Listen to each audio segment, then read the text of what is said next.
Hey guys, আসসালামু আলাইকুম। আশা করি সকলেই ভালো আছেন। আমিও আলহামদুলিল্লাহ ভালো আছি। সো আপনাদের দোয়া ও ভালোবাসায় যারা আমার প্রথম ব্লগটা দেখছেন, আমি আপনাদেরকে বলছিলাম যে নেক্সট ব্লগে দেখিয়ে দিব আমি কি কি ফোন কিনলাম না কিনলাম।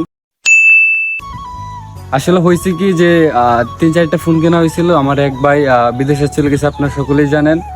সো এখন আমার হাতে দেখতেছেন এই যে 2টা ফোন আছে, ঠিক আছে। এই যে একটা হচ্ছে মোটরোলা H+ আর একটা আছে স্যামসাং A20। সো এটার মার্কেট প্রাইস পড়ছে আপনার 23,000 টাকা, ঠিক আছে। সেটটা কিন্তু অনেক স্মুথলি ভালো একটা সেট, ঠিক আছে। আর আমারটা দেখতেছেন যে মোটরোলা H+, পৃথিবীর সব থেকে শ্রেষ্ঠ, ঠিক আছে, কাপ ডিসপ্লে দেখতে আছেন, মানে ফোনটার গেট আপটা।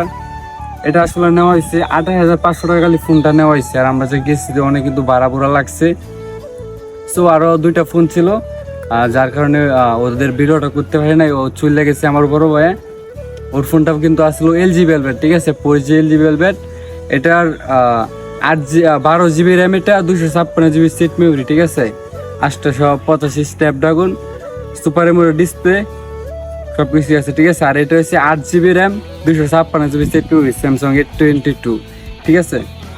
সো মোবাইলটি কেমন হলো আপনার সবাই কমেন্টে বলবেন, ঠিক আছে। মোবাইল কিন্তু জোস হয়েছে, অনেক ভালো লাগতেছে, চালাইতেছি, প্রায় 1 মাসের উপরে হয়ে গেছে। তো আপনারা সবাই কমেন্টে বলবেন যে ফোনগুলো কেমন হয়েছে, ঠিক আছে। সবাই ভালো থাকবেন, আসসালামু আলাইকুম।